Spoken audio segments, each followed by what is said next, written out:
Welcome everyone to the Rise podcast. It's Quasi Millington here, and today's guest I met online, and I looked up her story. She looked up mine, and I just invited her to be on here.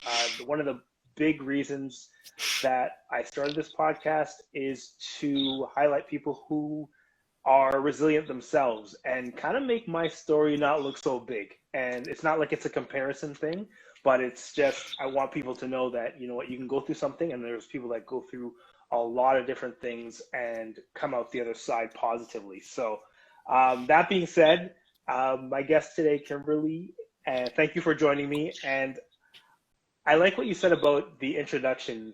You didn't give me an introduction. You just said, go to my about page on my website. So I'm going to read what you have here. You said college professor, graduate student, entrepreneur, salsa dancer. So, yes. So there's a lot. Yes. I think I read on one of your somewhere that you had done acting as well. Yes. Yes, exactly. I think I did see that as well. One of the labels obviously here that you have now is survivor. And instead of me reading any kind of synopsis of your story, just tell me your story. Tell us your story, because there's a lot of people that don't know about it, and I didn't know about it until I met you. Right. Well, I live in the town of Whitby. And it's a really, really nice area where I live. It's quiet. It's the suburbs, you know, like there's big box stores and lots of neighborhoods and lots of trees and parks and stuff. Really nice neighborhood. And so I go for walks a lot. And so does my husband. My husband and I go for walks quite a bit. And actually with once the pandemic started and we found ourselves at home all the time, we would go for walks together. And we had a kind of a general route that we would follow. So anyways, one day I went for the walk alone, and you know, quite often I did go for walks alone, like women do. We like to go for walks alone. So one day, I think it was probably about 8 o'clock at night. I'd been home all day, and I just said to my husband, "I'm just going to go. I got cabin fever. I'm just going to go for a walk and shake the dust off. I'll be back soon." And he said, "Okay, no problem." And interestingly, coincidentally, I didn't take my phone with me that time. And sometimes I don't take my phone because I don't, sometimes I just need a break from technology. But also, another thing I didn't do was wear my wedding ring, which was kind of funny. I play with my wedding ring, and I guess I had taken it off and put it on my computer, but I didn't have my ring, I didn't have my phone, so I was kind of wandering unidentified, I guess you could say. Anyways, so I went for this walk that we usually follow in the neighborhood, and right about 10 minutes before I got home, right in the last leg of my walk, there's kind of a treed area that I walk by, and it's a busy street and a busy suburb, but there's just this little small clump of trees. And I guess what we've discovered, and what's kind of before the courts, so I have to be careful how much I say, the person followed me for the entire walk. They actually have footage on different people's cameras, garage cameras, security cameras.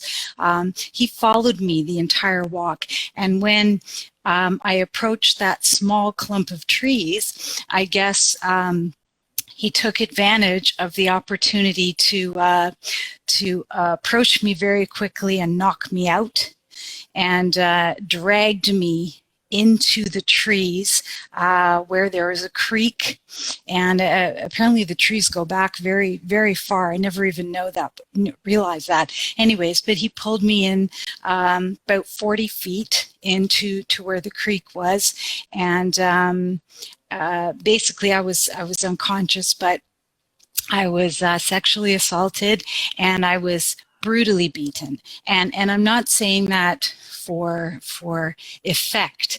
I was brutally beaten. I had my face was basically what he zoned in on. So my jaw, he shattered my jaw. He repeatedly struck my face, crushed my jaw, broke it substantially in 2 areas, and I have a lot of fractures around my eyes, and I ended up with a punctured lung in that time. Anyway, so what ended up happening was he, I guess, left me there to die. Essentially, the understanding is that he thought he killed me. So I was missing all night. I never came home, and my husband, you know, around 9 o'clock, he started panicking. Like, it's not like her not to come back. I'd been gone for about an hour, so he went out, was looking for me, and then shortly after that, he decided to call the police and said I was missing, and then the police came over, took the report. And actually, what's really interesting is, and maybe other people are under the same impression, that, oh, you have to wait 24 hours before you can say someone's missing. I don't know, maybe that's like a Hollywood myth, but it's not actually true. He was able to file a missing persons report, and that night they sent out the canine units. They had helicopters looking for me. Interestingly, the park near our house is where the search was focused, and I was actually right across the main road in another wooded area. So they didn't find me until the following morning at about 10:30 in the morning. So for about 13-14 hours, I was missing. Yeah. And how were you found? Well, interestingly, the police, the Durham Regional Police, were out looking for me, I guess, throughout the night.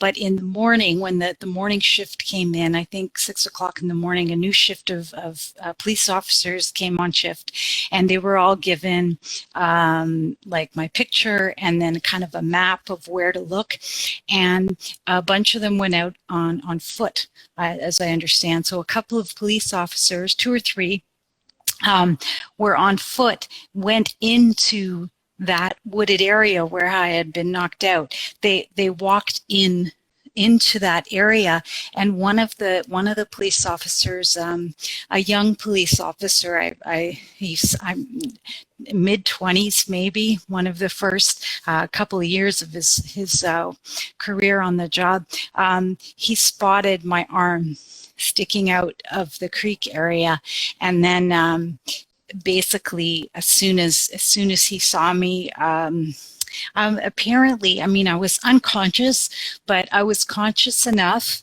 to respond to questions as to, is your name Kimberly Black? And apparently I was conscious enough to respond to that, because I indicated yes, I was. But that's how I was found. And then in a matter of less than 10 minutes, I believe the paramedics came, and the firefighters, a couple of firefighter trucks were sent there to basically clear a path for the paramedics, because they needed chainsaws to kind of ratchet down the brush so that they could get me out safely. And tell me, like, what happened after that. Like, they took you to the hospital, and apparently you've gone through a lot since then. Yeah, I mean, the basically what happened was they got me in the ambulance, and I was en route to the Oshawa airport, and there was the orange helicopter waiting to fly me to St. Mike's. So once I got to the Oshawa airport, I had a cardiac arrest. So instead of getting me on the helicopter, they had to redirect me to the Oshawa Hospital, Oshawa Lake Ridge Hospital. So luckily, another ambulance was in the area and was able to bring the helicopter paramedics to the Oshawa Hospital with the paramedics that originally drove me. So there was like a team of highly skilled paramedics at the hospital. So once I got to the hospital, they weren't expecting me. They weren't expecting this trauma, to have to deal with this trauma in such a short period of time. So luckily, the Orange paramedics team basically took over, and I ended up having 3 more cardiac arrests at the hospital. I don't know how I survived so many cardiac arrests, but well, that's just it. And I think after the second one, I was told, I think it was the second one, I was told that I had died. And actually, one of the emergency room nurses felt a pulse, and she said she's not dead. So they went to work and brought me back to life again. But I ended up with 4 cardiac arrests before they finally stabilized me enough to be flown to St. Mike's Hospital. I don't even know where to start talking about all this. Don't worry, it's weird to even talk about it. Yeah. Yeah. Well, thank you for sharing and being so open to sharing all of that. You're welcome. When you were giving me details, you were saying unconscious and conscious. What of that do you remember, and what was told to you later? That's a really great question. The thing that I'm super blessed about for the time being is that I don't remember anything. All I remember was going for a walk and woke up 3.5 weeks later in the hospital. That's basically what I remember.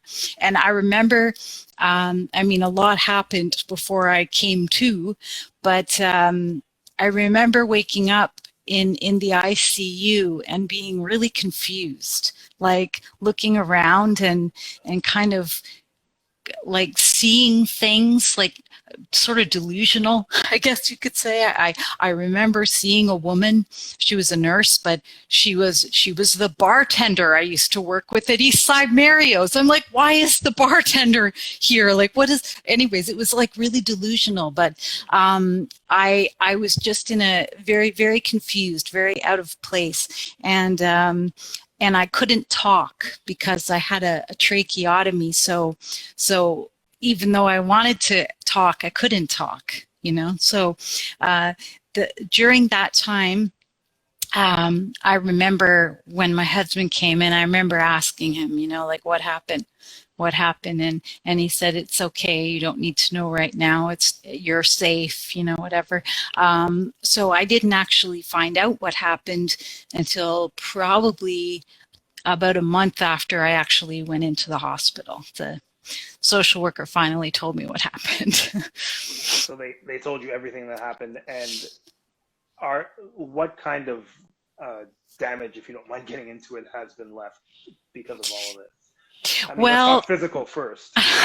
Well, physical, yeah. Like luckily, my arms and legs, they work. I'm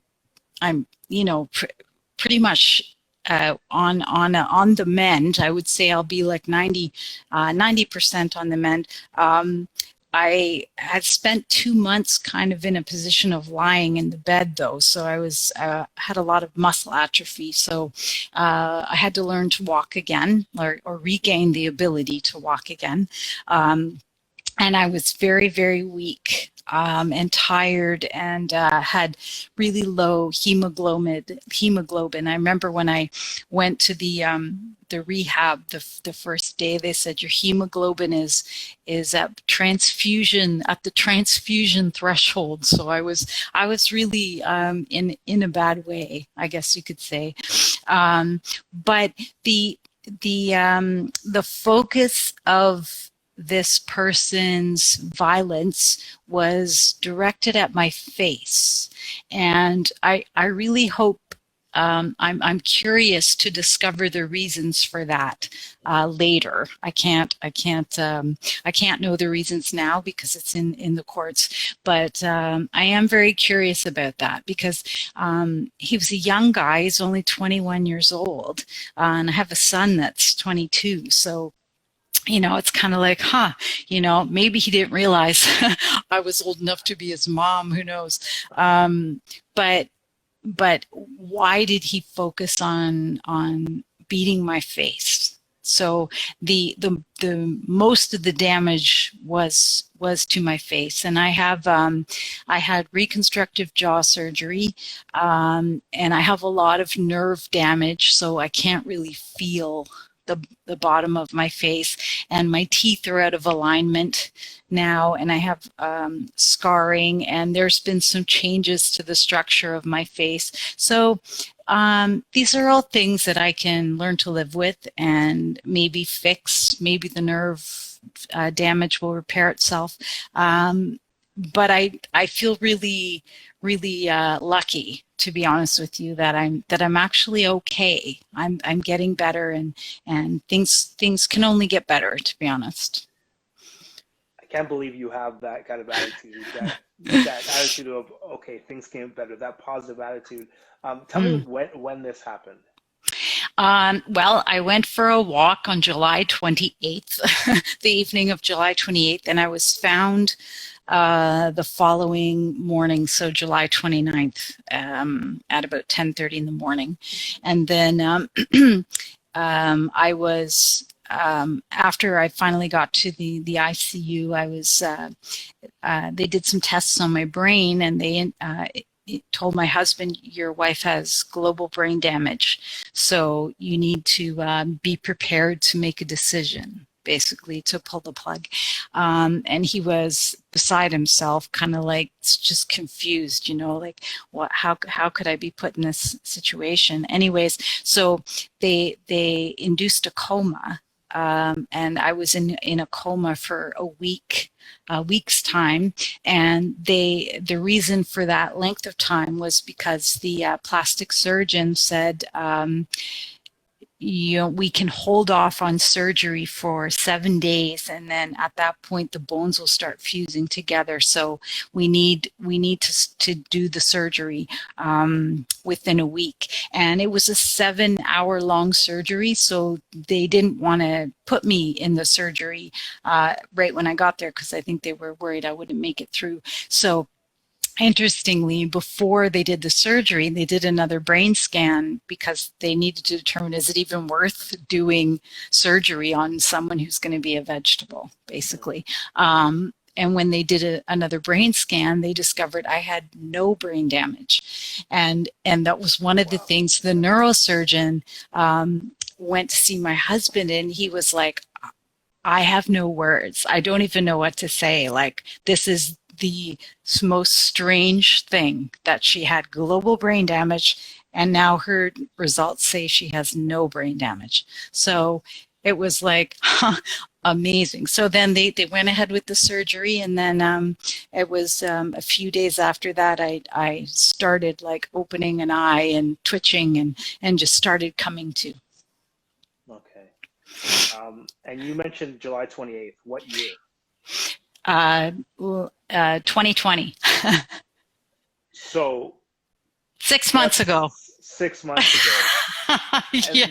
That's the most astounding part. I'm like, when you said July 28th, I'm like, why didn't you say the year? Why didn't you say the year? This is now January 2021. You're talking about, you're sitting in front of me 7 months? Yeah, not quite 7 months. Yeah. It was everything you've gone through. Yes. You're amazing, and I know your husband. I think he joined here on too. I think so as well. He's amazing. He calls you Kim Possible. Kim Possible. I have to totally agree with that, because I can't imagine anyone going through everything you went through, and then look at you now. You have a great attitude. You're recovering, and you're here talking to me. So I feel pretty. Thank you. I feel really really lucky, and it's interesting because I mean, I've posted a few videos on my YouTube channel kind of talking about the experience and talking about the support that I've received from the community. And the support has been absolutely outstanding and overwhelming, and it just has totally renewed my faith in community and how much love is out there and how people are genuinely good and just want to help. Like so many people and like came together. Like there was the GoFundMe campaign that was organized for me, which was like absolutely off the charts. I'm still scratching my head about that one. But there were comments, sometimes people would post $10 or $20 and they'd say, "Oh, I wish I could give more, but this is all I can do, and I really wish you well." And it was like those kinds of things that touch my heart so much, because in a pandemic, when people are losing their jobs and they're like struggling, that they thought to give a little bit to me, like that was just amazing. And then all of the meal train that was put in place. A woman I've never met on Facebook. She's Melissa Mercar was her name. She took the reins to organize a meal train for me, and the meal train basically was every other day dinner was brought to my house. Oh, and so that nice. and that went on for 3 months. So, and she said, "I have so many volunteers that you're going to be getting meals for the next whatever till." So the community, how the community came together to take care of me, I have no doubt is partly what is responsible for how I've healed, like how I've been able to stay positive, just because I've been lifted up. Yeah, yeah. No, that's totally amazing to me, the people that have helped you, and I'm getting to Yeah. know you very briefly now. I can see why they would do that. Oh, You're still thank you. going through surgeries now. Tell me where you're at now with Ugh. recovery. Well, I have to give my face up to a year to heal. So by I guess by around August, we'll be able to make a decision about where to go from here. So the plastic surgeon said, in order for my teeth to be fixed and all the things to be straightened up, I'll need to have my jaw rebroken, and I don't know if I really want to do that, to be honest. So I just need to give it a year. And like I was saying in one of the videos, like I have nerve damage. It's like I don't have any expression lines on Oh, the side of yeah, my I've face, seen and that I have video. nerve damage and that. It could come back. It could take up to a year, and I've heard other people say it can take a couple of years. So I really just need to live. Just, you know, continue on and keep doing things, and then just make decisions 6 months from now. Don't worry too much about, oh, how do I look and what's going to happen. Don't even worry about it. So I'm trying not to worry about it. I mean, yeah, I do occasionally think, oh God, what am I going to have my jaw rebroken? I don't want to go through that. But then again, maybe it's just, okay, you got to suck it up for another few months after that, and then you're smooth sail until you're 90. Yeah, I don't know. We'll see. I'll have to just make that decision then.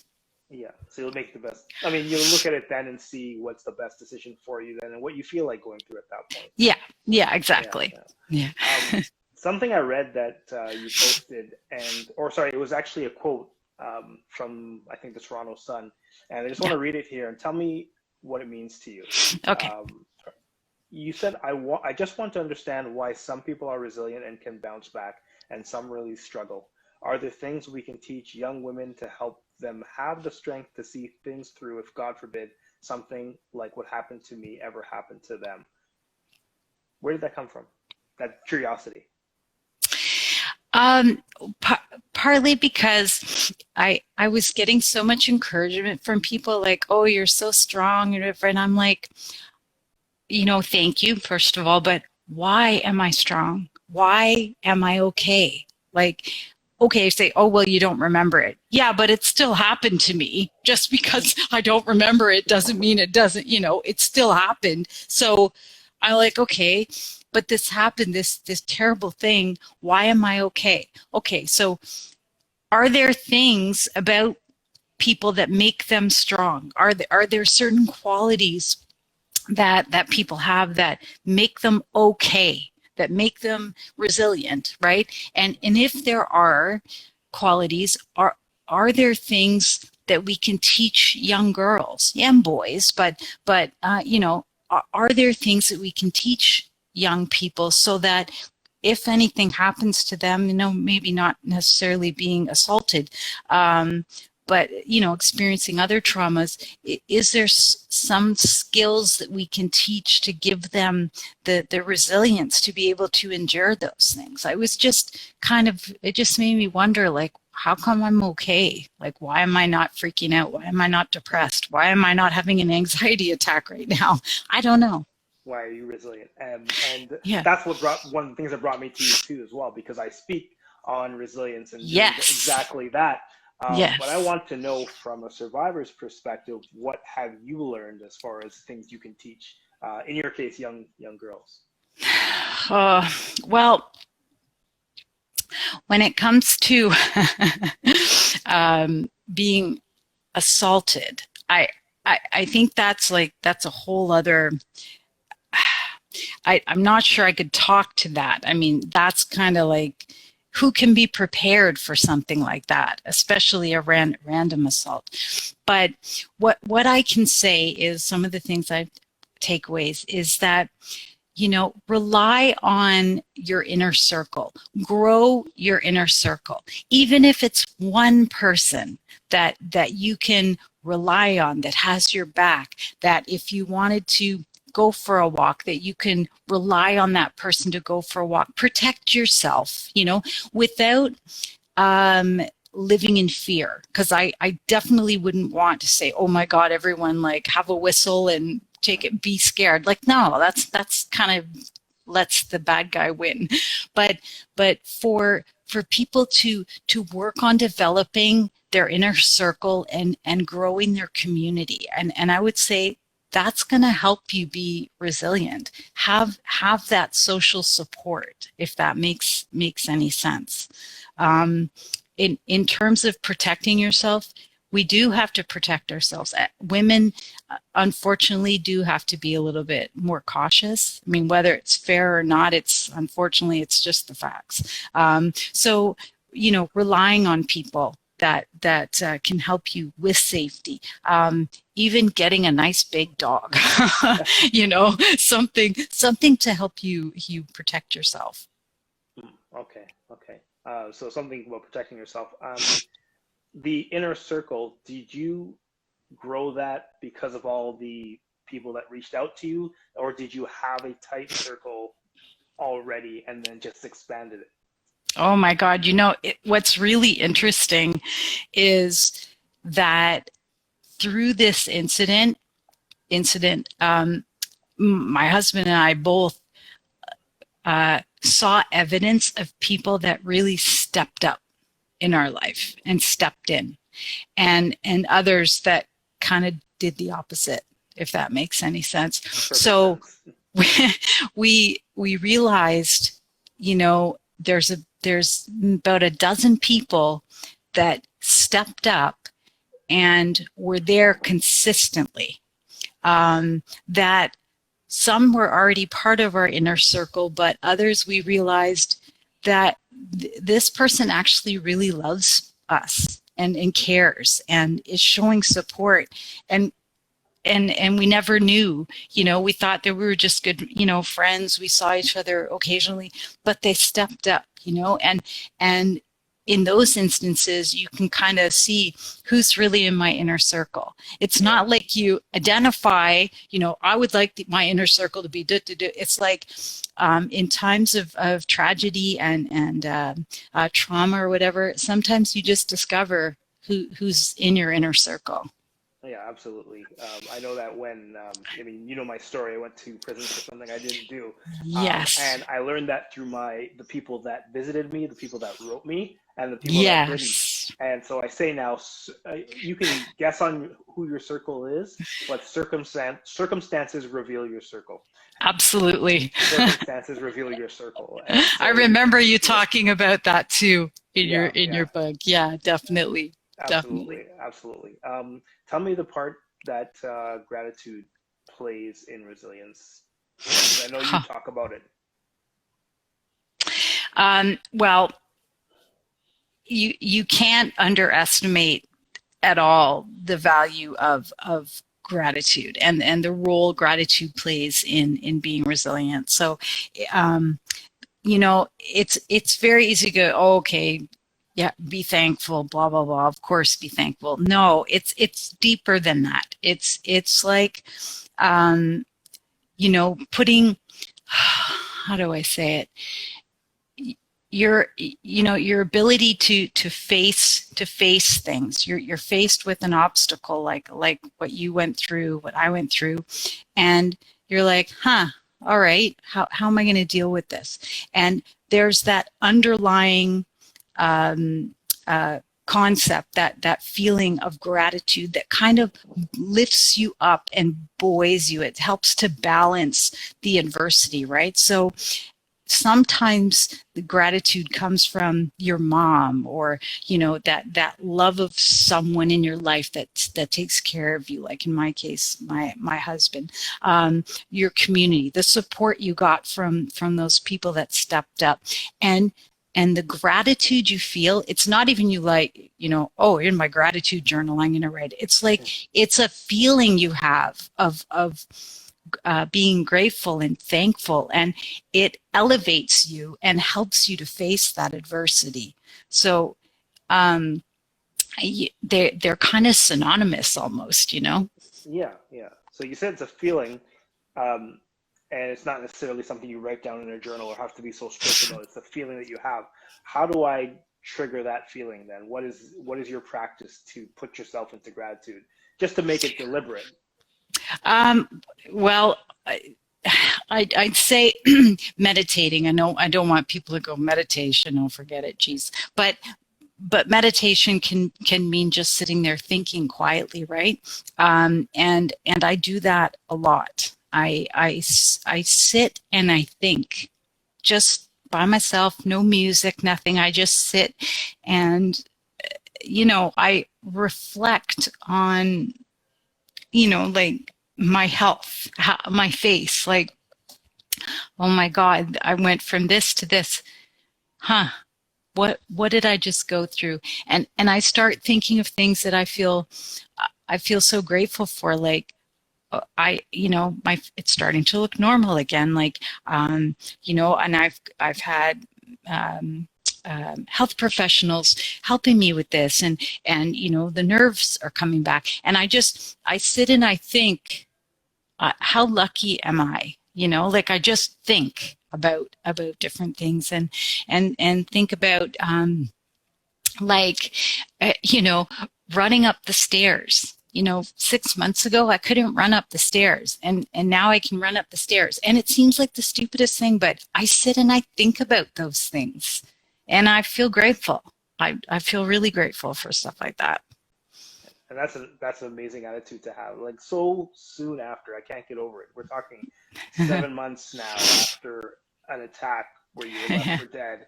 You're in front of me. You're talking. You can run up those stairs. Yes. You can run up those stairs. I want to just ask: did you go through a fear of being alone, or do you go for walks? Like, how do you feel about that now?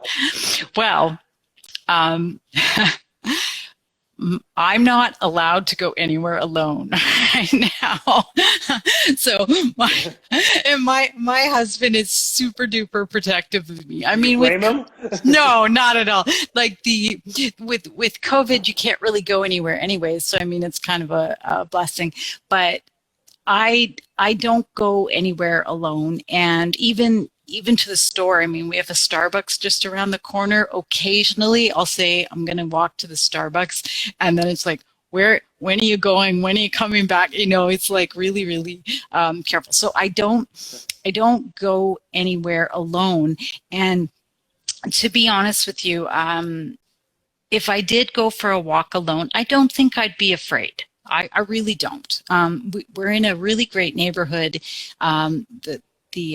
A lot of the neighbors, especially in the fall, kind of before the winter hit, we'd go for walks, go to the grocery store.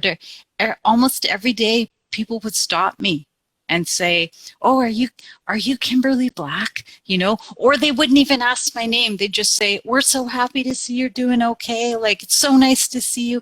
It's like people recognize you and they just want to say that we're on your side. You know, you're doing great. So I don't think I would be afraid to go for a walk alone. At night, not so much, but yeah.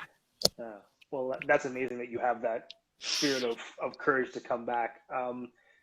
I just want to ask, one of the things that I talk about with resilience, or that I've seen with resilience, and some people have said is true, is that there's something that you went through in life earlier that made you stronger. Not saying that you can never go through anything that's going to make you strong enough to deal with everything you dealt with, but do you think there's something from your past that may have lent to your strength and ability to just come out of this with the mental attitude that you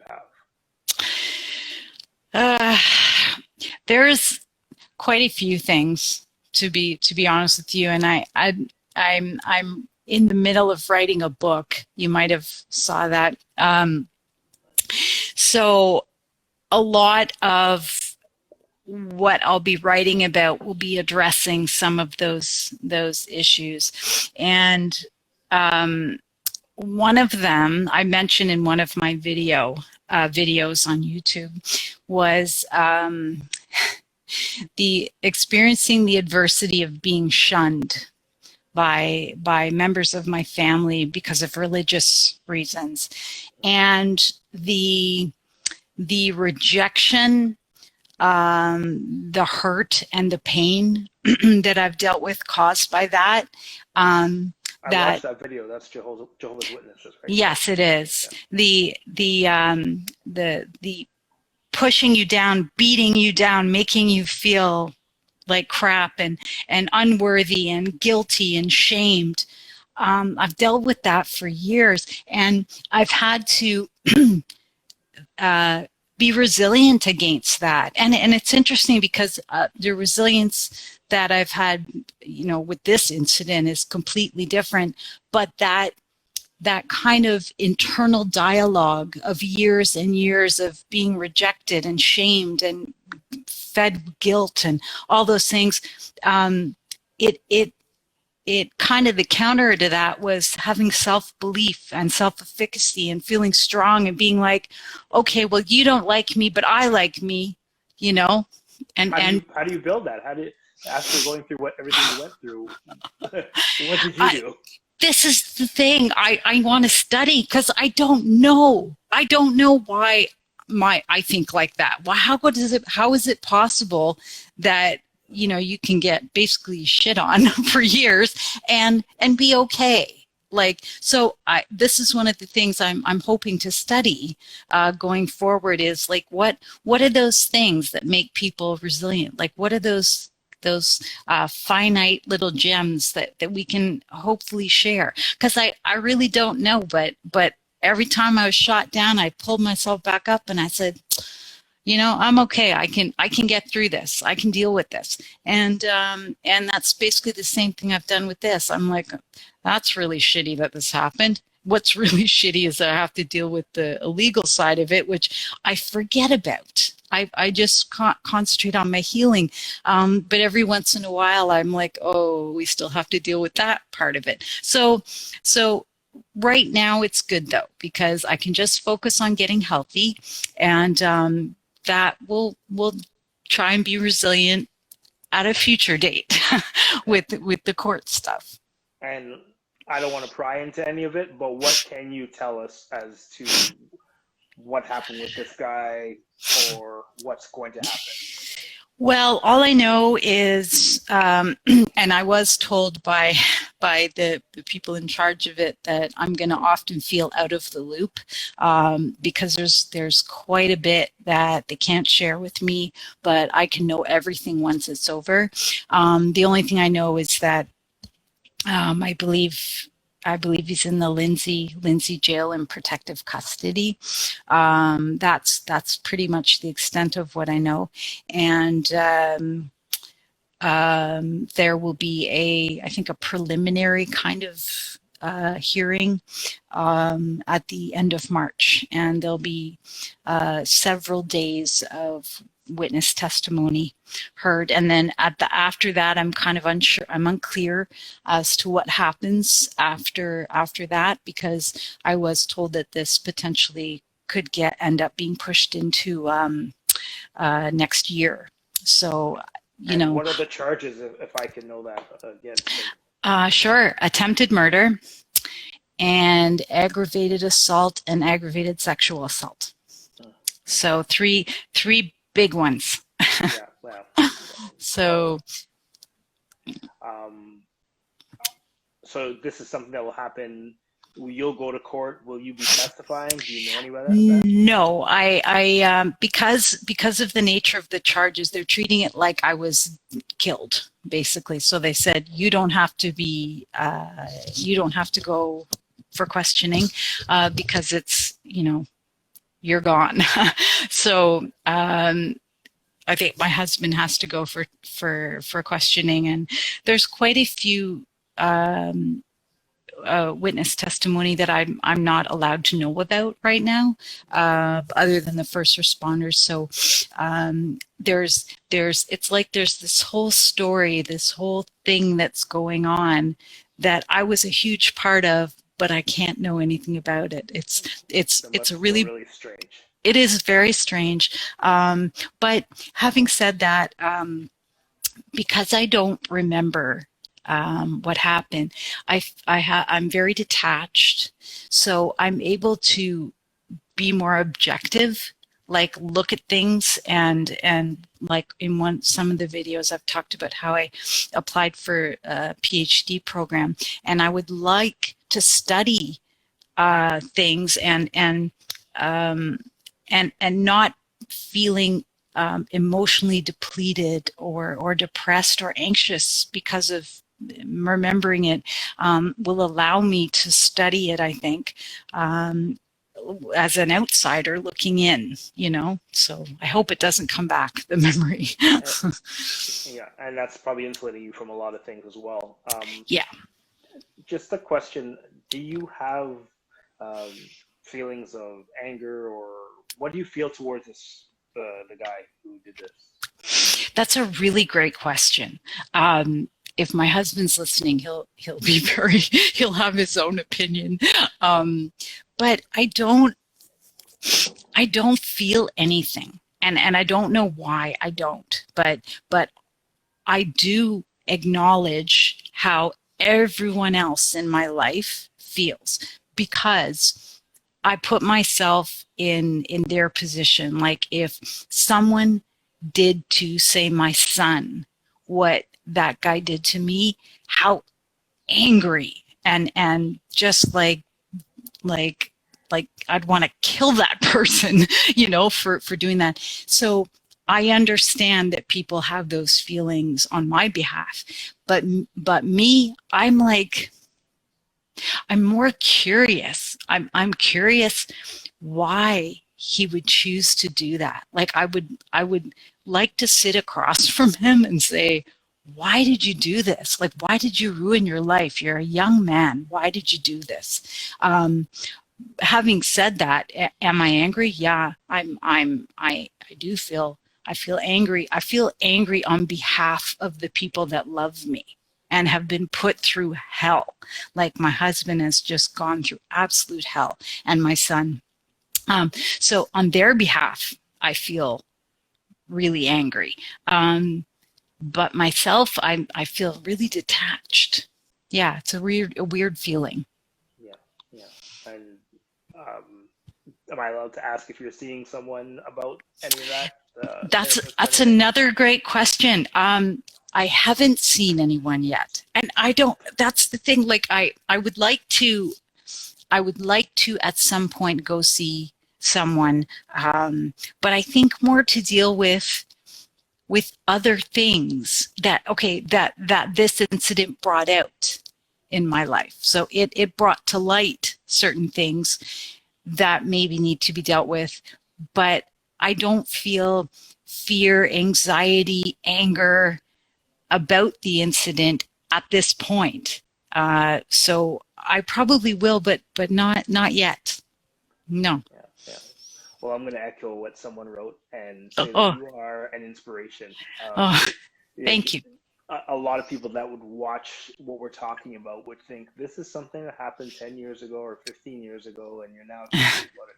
This is so recent. We're 7 months removed, and you have come out of it, and you're moving forward.